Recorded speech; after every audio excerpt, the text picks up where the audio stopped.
Hi hello అండి, welcome back to the channel lavish foods and vlogs. So ఈరోజు recipe వచ్చేసి ఎండు చేపలు సొరకాయ అనమాట.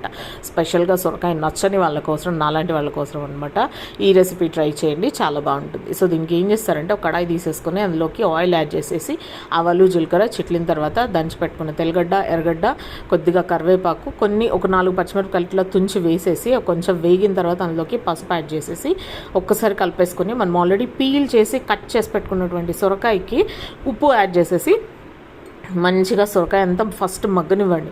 సొరకాయ వేసిన తర్వాత ఎటువంటి పులుపు యాడ్ చేయొద్దండి. పులుపు యాడ్ చేస్తే సొరకాయ ఉడకదనమాట.